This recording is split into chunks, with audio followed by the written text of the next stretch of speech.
오늘 오전에 하나님 말씀 사도행전 27장. 자, 이제 오늘 설교는 이 한 장 전체가 한 사건과 다 연관되어 있기 때문에 이제 오늘 이 본문은 장 전체를 아우르겠지만 제가 이제 21절부터 25절까지만 받들겠습니다. 자, 이제 여러분의 이해를 돕고자 내용을 간단히 설명드리면 이제 바울이 여러 죄수들과 함께 이제 배를 타서 이제 로마로 지금 이송되어 가는 중이에요. 그래서 이 로마로 이송되어 갈 때 그때 아우구스토 부대 백부장 율리오가 이 사람들을 인계해서 지금 항해를 하고 있는데 바람이 계속 거슬러 불다 보니까 항해 어려움을 겪죠. 그러다가 이제 가까스로 아름다운 항구에 이르러서 이제 바울이 지금 이 겨울철에 이제 항해하면 위험하니까 잠깐 이제 멈추자고 얘기했는데 이 백부장이 선주와 선장의 말을 믿고 항해를 강행하다가 갑작스러운 유로클리돈 폭풍을 이렇게 맞이한 것이에요. 이제 배로 항해해본 경험이 있는 분들은 아시겠지만 이 거센 풍랑이 일 때요 굉장히 두렵거든요. 배가 파손되는 건 물론이고 뒤집히면 다 죽잖아요. 지금 여기도 배가 파손되는 상황까지 이르고 거기 있는 사람들이 더 이상 이제 살 희망이 안 보여서 절망스러운 상황에 있는데 이제 바울이 이제 그들을 격려하는 것이에요. 자, 거기 21절 보세요. 여러 날을 먹지 못한 뒤에 바울이 그들 가운데 서서 말하기를 여러분이 내게 경청하고 크레테를 떠나지 아니하였으면 이와 같은 타격과 손실을 입지 아니하였으리라. 이제 내가 여러분에게 권하는 것은 기운을 내라는 것이라. 여러분 가운데 생명에는 아무런 손상이 없을 것이요 단지 배만 상하게 될 뿐이라. 내가 속해 있고 또 내가 섬기는 하나님의 천사가 간밤에 내 곁에 서서 말하기를 바울아 두려워 말라. 내가 반드시 카이사 앞에 서야 하리라. 그러므로 보라 하나님께서는 너와 함께 항해하는 모든 사람들을 너에게 주셨느니라고 하였느니라. 그러므로 여러분이여 기운을 내라. 나는 하나님을 믿나니 나에게 말씀하신 그대로 되리라. 이거죠. 대단한 믿음이죠. 그렇죠? 예, 잠시 기도하겠습니다. 위대하시고 전능하신 아버지 하나님, 오늘 이렇게 주일 예배로 우리를 불러 모아 주셔서 영과 진리로 주님을 찬양하며 경배드릴 수 있게 해주신 것에 감사를 드립니다. 지금 이 영동 지역, 특히 강릉 지역도 코로나의 그런 집단 감염 확산으로 인해 방역의 통제가 심해지고 있습니다. 어떤 경로인지 우리 인간의 이성으로는 헤아릴 수 없습니다. 우리는 주님만을 온전히 의지합니다. 주님의 능력의 손길로 우리 믿음의 식구들을 안전하게 지켜 보호해 주시고 주님의 은총 가운데서 우리가 강건하고 평온하게 경배드리고 주님을 섬길 수 있도록 인도해 주십시오. 방금 봉독한 말씀을 이제 제가 또 설교하고자 합니다. 저는 어리석고 우둔합니다.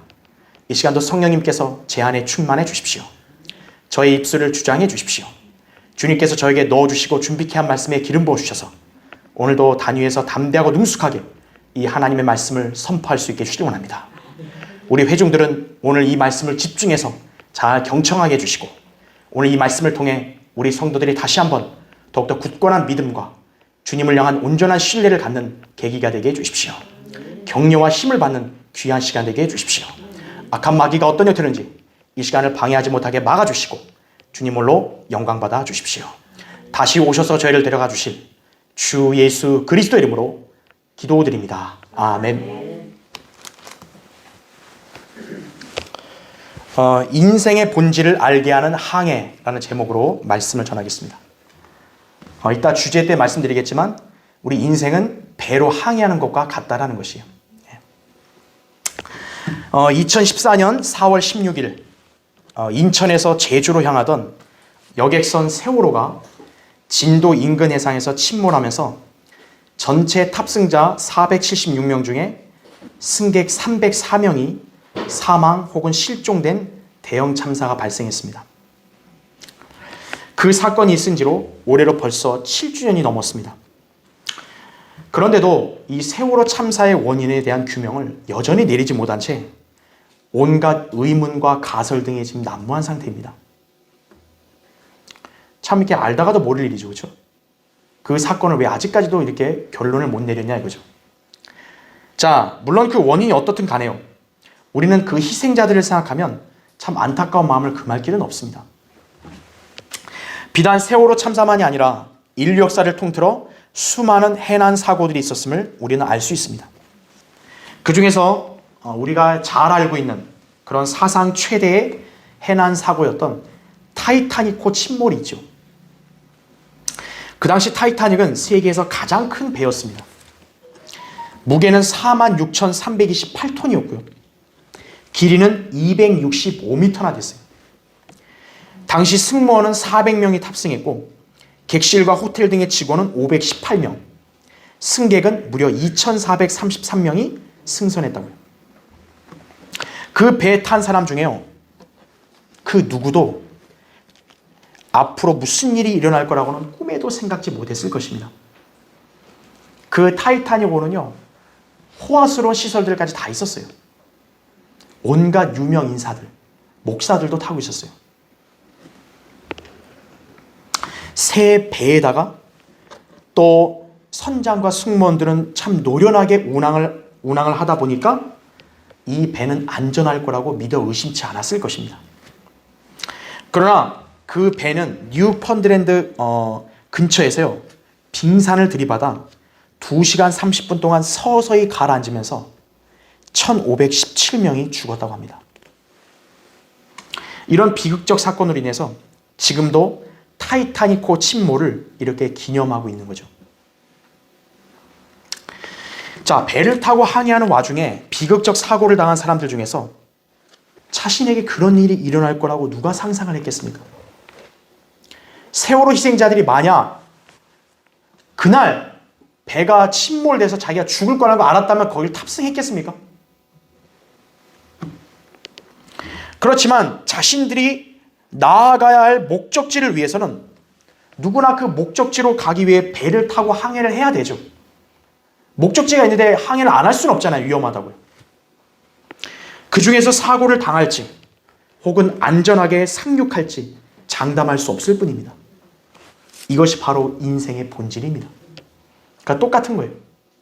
야고보서 4장 14절에 너희가 내일 일어날 일을 알지 못하나니 너희 생명이 무엇이냐? 잠깐 보이다 사라지는 안개니라, 이렇게 말씀합니다. 성경은 우리 인생을 배로 항해하는 것에 빗대고 있습니다. 성도들이 살아가는 세상은 흔히 바다로 비유됩니다. 바다는 잔잔하다가도 거센 풍랑이 몰아치기도 하죠. 그런 바다를 항해하다 보면 순탄하게 가기도 하지만 때로는 거센 파도의 저항에 부딪히기도 하고요.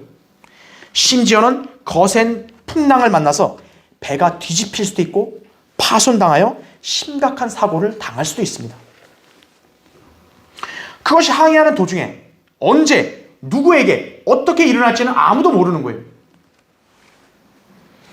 이처럼 우리 인생도 한순간은 순탄하다가 어느 한순간은 갑작스러운 위기와 불행이 닥쳐올 수 있다고요. 성경은 우리 인생이 고생과 수고의 연속임을 말씀하시죠. 욥기 5장 7절과 시편 90편 10절에 나옵니다. 이것은 구원받지 않은 죄인들이나 우리 구원받은 성도에게나 모두 동일합니다. 그래서 우리의 인생은 예기치 못한 항해와 같은 것입니다.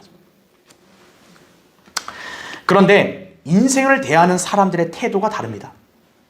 구원받지 않은 죄인들은 우연 또는 예측의 기대를 걸다가 뜻대로 되지 않으면 좌절하지만 그리스도인은 주 하나님을 신뢰하고 그분의 말씀을 믿는 그 믿음 위에서 행하는 것이에요. 그러다 보니 인생의 항해 도중에 거친 폭풍을 만나 배가 파손되는 것 같은 어려움에 당해도 성도는 하나님의 손길을 의지하며 그분께서 구해 주실 것을 확신하는 것입니다. 이것이 바로 인생의 항해 가운데서 우리가 배워야 할 점이에요. 누구나 파도가 나에게 올 수 있어요. 누구나 때로는 물에 빠지거나 뒤집힐 수 있는 위험이 닥칠 수 있어요. 하지만 전지전능하신 하나님의 손길을 붙잡으면 그 사람은 안전하다는 것이에요. 오늘 본문 사도 바울이 다른 죄수들과 함께 로마로 이송되는 항해 가운데서 풍랑을 만난 사건을 기록한 것입니다. 우리는 본문에 나오는 항해를 통해 인생의 본질을 알 수 있습니다. 배에 탄 그 죄수들이 바울과 잡하면 276명이라고 나오는데요. 그 사람들을 다 각양각색 아니겠어요?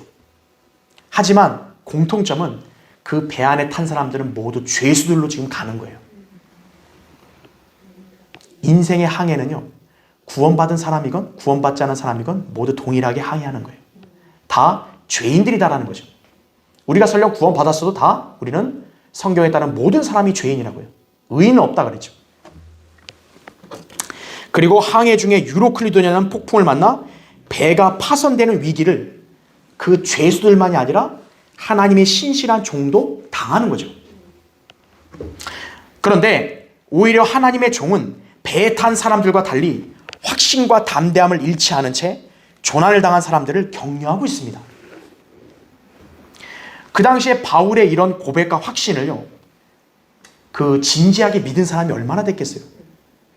당신도 우리랑 똑같이 죽을 위험에 처했는데 뭐가 그렇게 평온하냐 이거죠.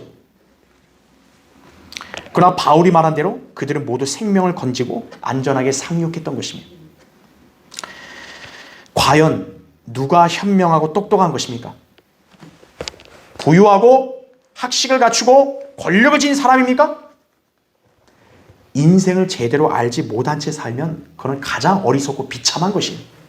시편 49편 20절에 나오죠. 어차피 인생의 항해는 누구도 예측할 수 없는 법입니다. 그러기에 진정으로 현명한 사람은 전지전능하신 하나님을 믿고 그분의 구원을 늘 신뢰하고 그분의 뜻에 따라 사는 성도입니다. 여러분이 오늘 말씀을 통해서 인생의 본질을 제대로 알고 어떤 상황이 나에게 닥쳐온다 할지라도 하나님을 향한 믿음, 또 말씀의 확신을 여러분 꾸준히 지녀하는 것이, 그런 사람은 폭풍우 가운데서도 평안을 유지할 수 있는 것입니다. 자, 그래서 오늘 설교의 주제, 인생은 배로 항해하는 것과 같다 이거예요. 지금 여러분은 인생의 항해를 하고 있는 거예요. 자, 어떤 진리들인지 보겠습니다. 첫 번째요, 인생의 항해에는 우리가 예측하지 못하는 일들이 자주 발생합니다. 유대인들이 당시에 바울을 죽이려고 했기 때문에 바울은 로마 황제 카이사에게 지금 항소한 상태였습니다. 그래서 바울은 아그리파 왕 앞에서 자신을 변론한 후에 로마에 있는 황제 앞에 서기 위해서 지금 이탈리아로 가고 있는 중입니다. 이때 바울뿐만 아니라 다른 죄수들까지도 같은 배에 타고 지금 항해를 하고 있는 것이, 지금 이들은 카이사라에서 지중해를 가로질러 똑바로 서쪽으로 가려고 했습니다. 하지만 그들이 탄 배가 이렇게 거슬러 부는 바람으로 인해 순탄하게 항해하지 못하는 상태였습니다. 그래서 거기 사도행전 27장에 보면은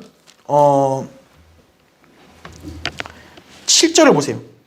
여러 날을 느리게 항해하여 가까스로 큰 이도 앞에 왔으나 바람이 허락지 아니하는지라 살몬의 앞을 지나 크레테 아래쪽으로 항해하여 간신히 거기를 지나 라세아 성읍에서 가까운 아름다운 항구라고 하는 곳에 다다르니라 라는 거죠. 자, 굉장히 바람의 저항을 많이 받아 굉장히 어려웠죠, 항해가. 그럼에도 어쨌든 가까스로 이 항구에 도착했는데, 이제 바울이 보니까 곧 겨울이 와서 항해가 위험할 것을 경고했는데, 이 죄수들을 인솔하는 백부장이 바울의 말이 아니라 선장과 선주의 말을 믿고 항해를 강행합니다. 그래서 처음에는 남풍이 순하게 불자 자기들의 뜻을 이룬 줄로 생각하고 크레테 옆으로 가까이 항해를 합니다. 13절에 나온 대로요. 근데 뜻하지 않게 유로클리도냐는 폭풍이 그곳을 향해 불어서 배를 덮침으로 지금 표류를 하게 된 것이에요. 백부장이 선장과 선주를 잘 신뢰해서 그들의 예측을 믿고 갔는데 그 판단이 한순간에 빗나가 버린 거죠. 결국 이들은 낭패를 지금 당하고 있는 것입니다. 자, 이와 같이요, 우리 인생의 항해도 매 순간 어떤 일이 닥칠지 누구도 장담하지 못합니다. 제 아무리 학문과 지식을 터득하고 인생의 연륜이 높다고 해도 인생의 앞날은요, 함부로 예측할 수 없는 것입니다. 바울이 탄 배를 운전하는 선장이나 선주, 그 사람들은 이 항해에 대해서 얼마나 많은 경험과 지식이 있었겠어요. 인간의 안목으로 본다면 그 사람들의 말이 더 신뢰가 가는 거죠. 왜? 그 사람들은 전문가니까요. 실제로 잠시 동안 남풍이 순하게 불어서 이 배에 탄 일행들은 자기들의 뜻대로 안전하게 항해할 수 있다고 생각을 했습니다. 더 이상 어떤 문제가 있을 거라고 누가 상상을 했겠어요? 그러나 얼마 안 돼서 유로클로든이라는 폭풍이 그들이 탄 배를 덮쳐버린 것이에요. 이것이 인간의 한계입니다. 성경은 무엇이라 말씀합니까? 너는 내일을 자랑하지 말라. 하루 동안에 무슨 일이 일어나는지 내가 알 수 없음이라. 잠언 27장 1절에 말씀하고 있는 거예요. 1912년 영국에서 타이타닉이라는 호화 여객선을 완공했을 때요. 여러분, 타이타닉이라는 말은 영어로 보면 거대한이라는 뜻입니다. 그 여객선을 완공했을 때 신문에서는 그 배를 향해서 이렇게 묘사한 거예요. 이 배는 하나님도 가라앉힐 수 없다고. 그렇게 신문에서 그렇게 특필을 한 거예요. 같은 해 4월 16일자 뉴욕타임스에서는요, 그 당시 타이타닉호의 선장이었던 E.J. 스미스의 말을 게재했었는데요. 이 선장이 그 당시 이렇게 말했다고 해요. 나는 이 배를 침몰시킬 어떤 상황도 상상할 수가 없다. 나는 이 배에 어떤 치명적인 재앙이 일어나는 것을 상상할 수가 없다. 현대의 선박 건조 기술은 그것을 넘어섰다. 이 선장이 이렇게 자신 있게 고백한 거예요. 그 전문가가 자신 있게 고백했다 해서 그대로 되나요? 그 결과가 어떻게 됐죠? 타이타닉호는 완전히 침몰돼서 바다로 가라앉아 버렸죠. 너는 내일을 자랑하지 말라. 하나님의 이 말씀을 유념해야 하는 것이, 인간의 가장 큰 약점은요, 자기에게 일어난 일들을 전혀 알지 못한다는 데 있습니다. 평소에 아무 이상 없고 건강했던 사람이 갑작스럽게 사고나 재난을 당하여 장애를 당하든가 실종되던가 심지어는 죽을 수도 있습니다. 화목하고 경제적으로 여유있던 가정이 예기치 않은 변수로 인해 사업이 부도나든지요, 또는 실직하든지요, 그래서 한순간에 파탄날 수도 있습니다. 그 외에도 암, 고혈압, 당뇨, 심장질환, 폐렴, 심지어는 코로나19의 감염, 이런 위험이 예고 없이 찾아올 수도 있습니다. 여기에 어느 누가 자신은 안전하다고 자부할 수 있겠습니까? 그리스도인이라고 무조건 다 아무렇게나 안전한 거 아니에요. 우리도 보통 사람들과 똑같은 인생의 항해를 하고 있다면 다양한 파고를 우리도 겪을 수 있는 거예요. 전도서 9장 12절에 사람도 자기의 때를 모르나니 마치 물고기들이 재앙의 그물에 걸리고 새들이 덫에 잡힘과 같이 사람들의 아들들도 재앙이 갑자기 그들에게 닥치면 재앙의 때에 덫에 걸리는도다. 이렇게 전도서 9장 12절에 말씀하고 있는 거예요. 여러분, 여러분의 앞으로의 때를 아십니까? 모르죠. 그렇다면 인간은 불확실한 인생을 어떻게 살아야 합니까? 성경의 주 하나님을 알고 그분으로 말미암아 살아야 합니다. 우리 하나님, 창조주요, 또 전지전능하신 하나님이요 왕이시라고요. 예레미야 10장 10절에 나오죠. 그분은 우리를 죄의 형벌과 지옥의 심판에서 구원해 주신 구주이십니다. 따라서 모든 인간은 그분을 전적으로 신뢰해야 합니다. 하나님은 다 아시고 인간은 모르잖아요. 자기에게 5분 뒤에 무슨 일이 일어날지도 모르잖아요. 그러니까 하나님을 의뢰해야죠. 그렇게 하는 사람이 바로 우리 그리스도인들이에요. 그런 우리는 결코 자신을 자랑하지 않습니다. 자기 인생을 함부로 낙관하지 않습니다. 우리 인생을 주관하시고 우리를 구원하시는 주님을 알기 때문에 우리는 오직 주님만을 자랑하는 것입니다. 그러나 너희는 그분께로부터 나서 그리스도 예수 안에 있고 주께서는 하나님께로부터 나셔서 우리에게 지혜와 의와 거룩함과 구속이 되셨으니 기록된 바와 같이 자랑하는 자는 주를 자랑할지니라. 고린도전서 1장 30절 31절 말씀이에요. 배가 순조롭게 항해를 하려면 여러분 중요한 게 뭡니까? 바람이죠. 바람이 어떻게 부냐에 따라서 항해를 할지 아니면 말지가 결정되죠. 또 바람이 갑작스럽게 거슬러서 불면 우리의 항해를 위태롭게 할 수 있죠. 성경에서 바람, 공기는 성령님을 상징하죠. 요한복음 3장 8절에 나오죠. 거듭난 성도가 성령의 인도하심에 따라 인생을 살게 되면 순탄한 항해를 보장받게 되는 거예요. 비록 예기치 않은 난관에 직면해도요, 그것을 주관하시는 분을 우리는 의지할 수 있기 때문입니다. 그러니까 왜 거듭나는 게 중요하냐 이거예요. 성령님의 인도하심 받는 성도는 시행착오가 준다는 거죠. 항해를 보장받고 갈 수 있는 거죠. 근데 바람이신 성령님을 거부하면 어때요? 자기가 거슬러서 가야 되는 거예요. 결코 안전한 항해가 될 수 없죠. 이것이 바로 모든 인간이 구원받고 주님의 인도하심을 따라 살아야 할 이유입니다. 여러분이 구원받고 주님의 뜻에 따라 사는 것이 얼마나 중요한 것인지를 알아야 합니다. 자, 인생은 배로 항해하는 것과 같다. 두 번째요, 하나님 말씀을 믿지 않는 자들이 당하는 낭패를 보십시오. 여러분 거기 본문 9절을 보세요. 9절부터 제가 12절을 읽을 텐데요. 이제 여러 날이 지났고 금식하는 절기가 이미 지났으므로 이제 항해하기가 위태로워진지라. 바울이 그 사람들에게 권고하여 말하기를, 여러분 내가 보니 이번 항해에 화물과 배뿐만 아니라 우리 생명에도 상당한 손실과 피해가 있으리라고 하나. 백부장은 바울이 말한 것보다는 선장과 선주의 말을 더욱 믿더라 이거죠. 12절 보세요. 또한 그 항구는 겨울철을 위한 대비가 잘 되어 있지 않으므로 대다수의 의견은 그곳을 떠나 어떻게 해서든지 페니케로 가서 그곳에서 겨울을 지내라는 것이더라. 그곳은 크레테의 한 항구로 남서와 북서쪽으로 향하고 있더라 했죠.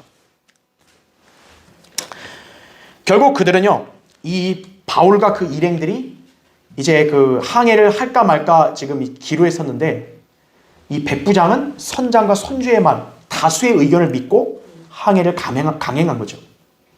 하나님의 종의 조언을 무시한 거죠. 결국 어떻게 됐습니까? 낭패를 당했죠.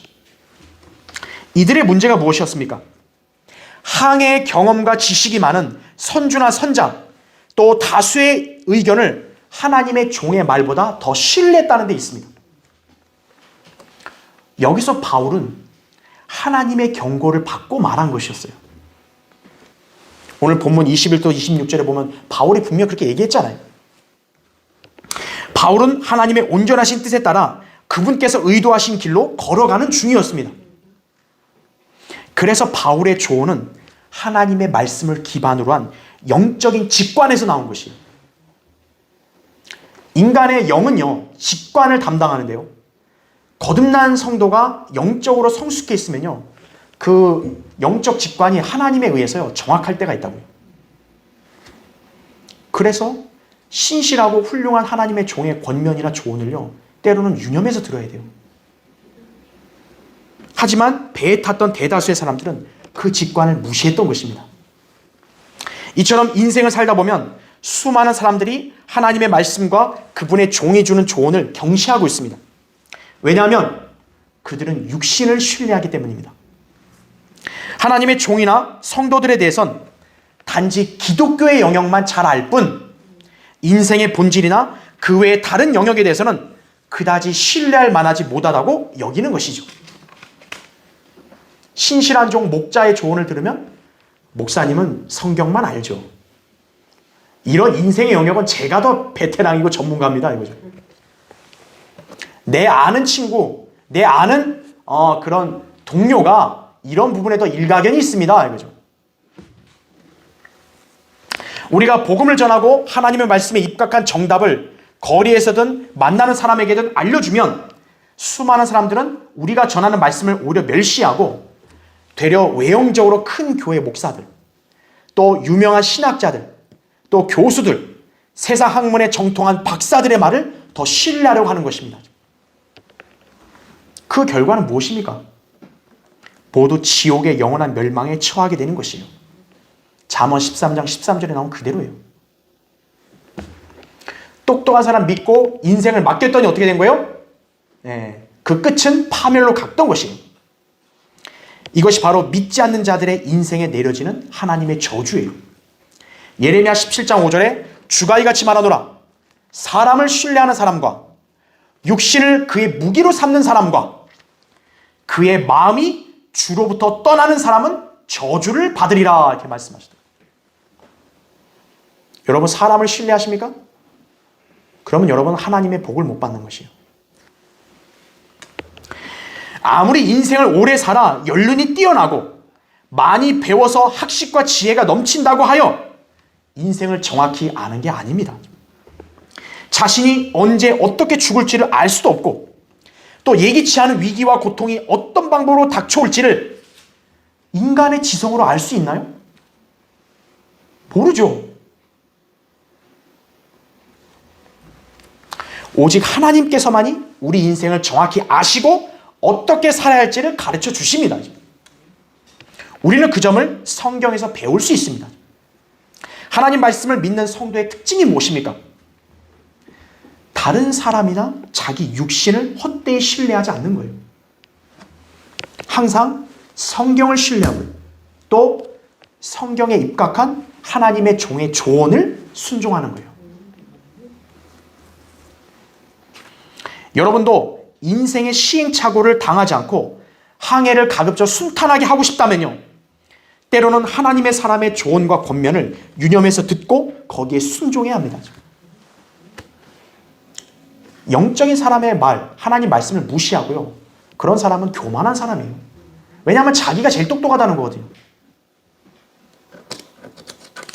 자, 인생의 항해를 나름대로 안전하게 할 수 있는 비결, 잠언 24장 5절 말씀에 나와요. 현명한 조언으로 너는 내 전쟁을 하라. 조언자가 많아야 안전하니라, 이거죠. 아무 조언 듣지 말고 현명한 사람의 조언을 받고 하라, 이거예요. 바울의 조언을 무시한 백부장과 선장과 선주의 판단이 틀렸다는 사실은 곧바로 드러납니다.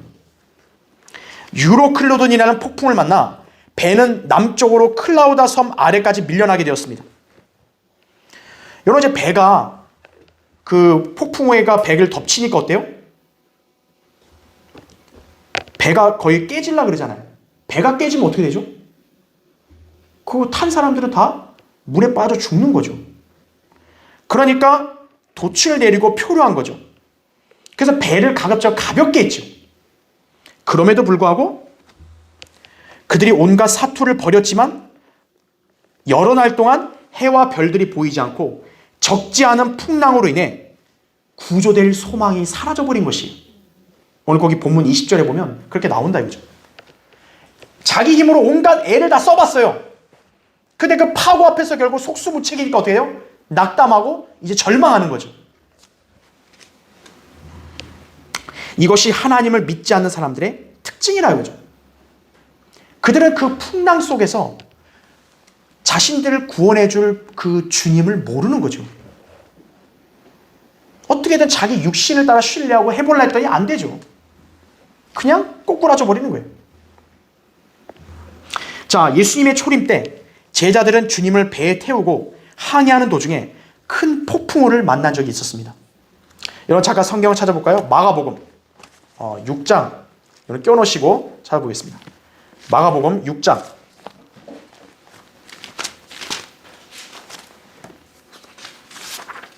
4장입니다. 4장 36절 보십시오.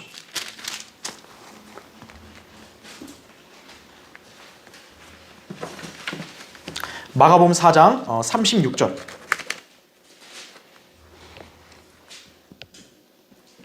그들이 무리를 보낸 후에 주를 배에 타신 채로 모셔가니 다른 작은 배들도 주와 함께하였더라. 그때 큰 폭풍이 일어나 파도가 배를 덮치니 배는 물로 가득 찼더라 이거죠. 이거 얼마나 절체절명의 상황이에요. 근데 38절 보세요. 주께서는 배 뒤편에서 베개를 베고 주무셨는데 이거죠. 그들이 주를 깨워 말씀드리기를 선생님, 우리가 죽게 되었는데도 개의치 아니하시나이까? 라고 하니 주께서 일어나셔서 바람을 꾸짖으시고 바다에게 말씀하시기를 잠잠하라 고요하라 하시니 바람이 그치고 아주 잠잠해지더라. 그리고 나서 주께서 그들에게 말씀하시기를 어찌하여 너희는 그처럼 두려워하느냐? 어찌하여 너희는 믿음이 없느냐고 하시니 그들이 심히 두려워하며 서로 말하기를 이분이 도대체 누구시기에 바람과 바다까지도 그에게 복종하는가? 라고 하더라 이거죠. 믿음 없는 사람들의 특징이 바로 나오는 거죠. 배에 물이 덮치고 빠져 죽게 생겼는데 주님은 한가히 낮잠 주무십니까? 그럼 설마 주님이 낮잠 주무시다가 물에 빠져 죽으시겠어요? 주님이? 근데 인간들은 그런 믿음이 없으면 그렇게 반응하는 거예요. 여러분 안에 계신 주님이 바로 이 바람과 파도를 잔잔케 하신 분 아니에요? 그런데 믿음 없는 인생은요, 이런 보장이 없다고요. 인생은 분명히 누구에게든지 고난과 수고는 찾아오게 됩니다.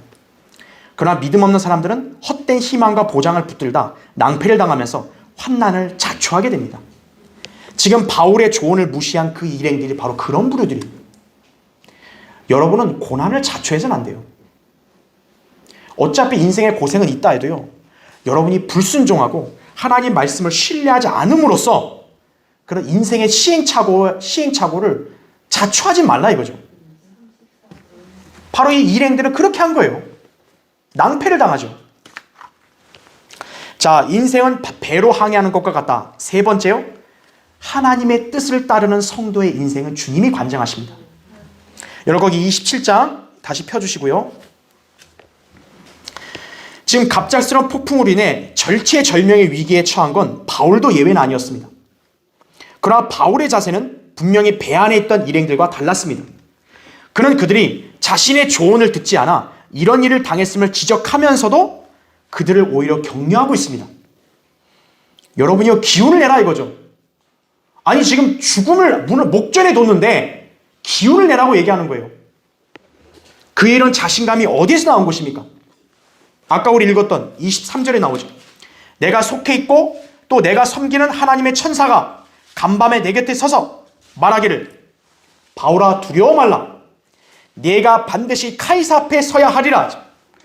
그러므로 보라, 하나님께서는 너와 함께 항해하는 모든 사람들을 너에게 주셨느니라고 하였느니라. 그러므로 여러분이요, 기운을 내라. 나는 하나님을 믿나니 나에게 말씀하신 그대로 되니라. 바울은 주님과 동행하면서 그분의 말씀을 듣고 그분의 보호하심이 있는 것을 확신한 것입니다. 하나님이 나를 카이사 앞에 세운다 그랬는데 내가 지금 여기 물에 빠져 죽으면 어때요? 하나님이 거짓말하시게 된 거 아니에요? 그럴 리 없다 이거죠. 주님께서는 구원받은 성도들을 그분께서 만드신 작품들이라고 말씀하셨습니다. 에베소 2장 10절에 나오죠. 그리스도인은 이제 자신의 것이 아니라 자신을 구속하신 주님의 것입니다. 그래서 그리스도인은 마땅히 헌신해야 합니다. 헌신한 성도의 특징, 자기 뜻대로가 아니라 하나님의 뜻에 따라 사는 것입니다. 고린도전서 6장 19, 10절과 로마서 12장 1절, 2절에 정확히 나오죠. 자, 주님은 헌신한 성도의 생애를 이게 관장하시는 거예요. 그때부터 주님께서는 그를 통해 하실 일을 다 성취하시기까지는 어때요? 그를 보호하시고 인도하시는 것입니다. 그래서 인생의 그 어떤 파고에 부딪혀도 헌신한 성도는 두려워할 필요가 없는 것이에요. 그 사람이 하나님의 뜻을 온전히 이 땅에서 잘 실현했으면 이제 주님이 데려가실 거 아니에요.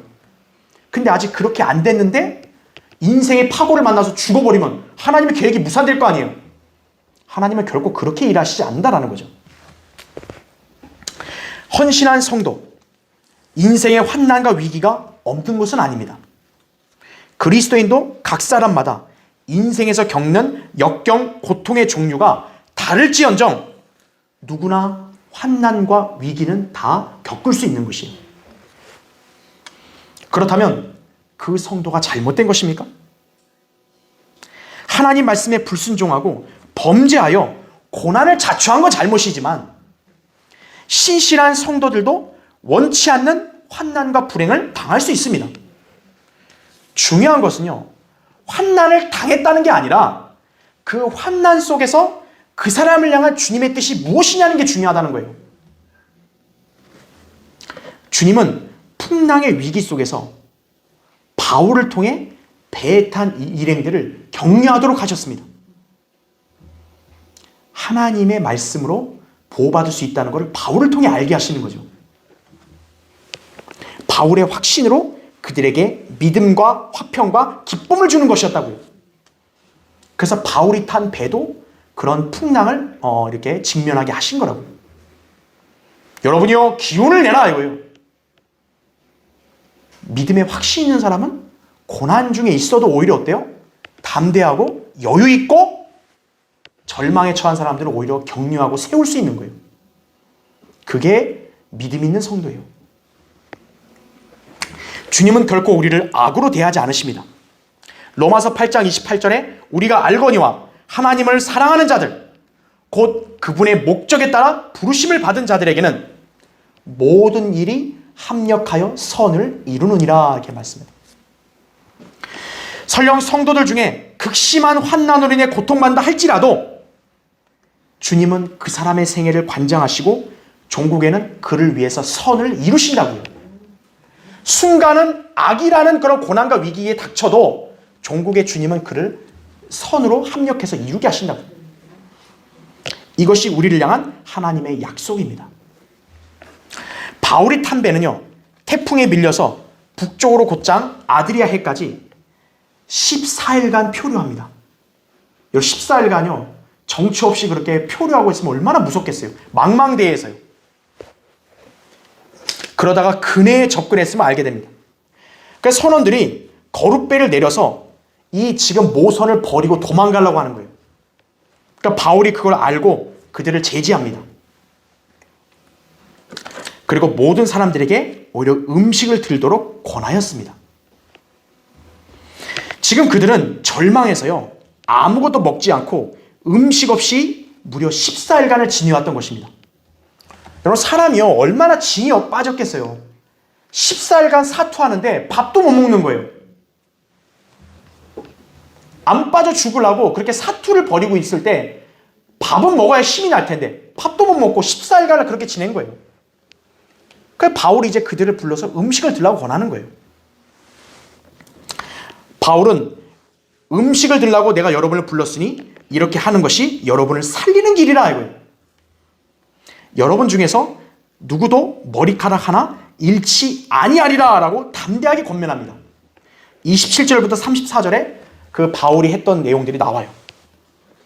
그는 하나님께서 그 여정을 보장하시고 배에 탄 276명을 모두 그에게 주시겠다는 약속을 신뢰했기 때문입니다. 아까 바울이 고백했잖아요. 하나님의 천사가 하나님께서 너와 항해하는 사람들 너에게 주셨다 그랬죠.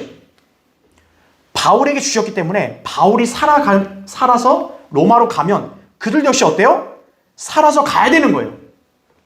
만약 그 배에 탄 다른 일행들이 죽게 되면 어떻게 돼요? 하나님 말씀이 거짓이 돼버리는 거예요. 하나님 말씀이 무슨 착오가 있겠습니까? 그럴 리가 없죠. 바울은 하나님께 공개적으로 감사를 드리면서 음식을 먹기 시작했고요. 그들도 기운을 내고 함께 먹습니다. 지금 상황이 어떻게 됐죠? 하나님의 사람이 그 위기 속에서 어때요? 중심이 돼서 주관하고 있죠. 아까는 어땠어요? 백부장이 선장과 선주나 다수의 의견을 믿고 행동했다면 지금은 누구의 지시를 따르고 있는 거예요? 사람들이 다 바울의 지시를 따르고 있는 거예요. 하나님의 사람의 그런 믿음과 확신을 통해서 이 위기 가운데서 이 통제하고 있는 거죠. 자, 결국 바울 일행은 무사히 모두 다 안전하게 상륙했습니다. 자, 비록 배를 가볍게 하면서 육지에 대려고 했다가 배의 앞뒤가 파손되어 가라앉기 직전이 되니까요, 병사들이 죄수들을 죽이려고 했어요. 왜냐하면 죄수들이 도망가면 이거 이송을 해야 되는데 놓친 죄가 있다 보니까 병사들이 아예 죽이자고 했는데 백부장은 바울을 구출할 의향으로요, 죄수들을 죽이지 말고 헤엄칠 수 있는 사람은 헤엄쳐서 섬으로 가라 그런 거예요. 그래서 헤엄치어서 갈 사람들은 갔고요. 다른 사람들은 그 배가 파손되니까 그 배에서 나온 널조각, 부서져 나온 물건, 그 물건을 의지해서 가까스로 육지에 다다르게 됩니다. 38절부터 44절에 다 나와요. 바울을 포함한 276명이 모두 살았던 것입니다. 하나님의 말씀 그대로 된 거죠. 하나님의 사람이 신실함에도 혹 인생의 고해를 당할 수 있습니다. 그러나 하나님께서는 그분의 온전한 뜻에 따라 사는 성도를 보호하시고 주관하십니다. 성도는 그런 하나님의 능력을 신뢰할 수 있어야 돼요. 내가 이제 죽을 것 같은데 설마 하나님이 나를 구해 주시겠습니까? 그런 믿음 없는 절망스러운 자세는 성도로서 합당치가 않은 거예요. 자, 여러분 한 번 더 찾겠습니다. 시편 107편 보세요. 시편 107편.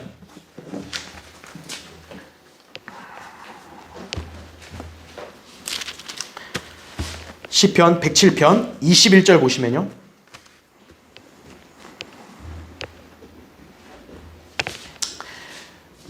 자, 107편 21절에 오 그의 선하심과 사람의 자손들에게 행하신 그의 경이로운 일들로 인하여 사람들은 주를 찬양할지어다. 당연히 아멘이죠. 자, 거기 23절부터 볼게요. 자, 23절 보시면 배를 타고 바다로 내려가서 대항에서 일하는 사람들은 깊은 곳에서 주의 행사들과 그의 이적들을 보는도다. 이는 주께서 명하시고 폭풍을 일게 하시니 거기서 파도가 높아짐이라. 그러니까 바다의 그런 폭풍도 바로 누구 명령에 따라 움직이는 거예요? 하나님 명령에 따라 되는 거예요. 계속 보세요. 26절. 그들이 하늘까지 올랐다가 깊음들로 다시 내려가니 그들의 혼이 고통으로 녹는도다.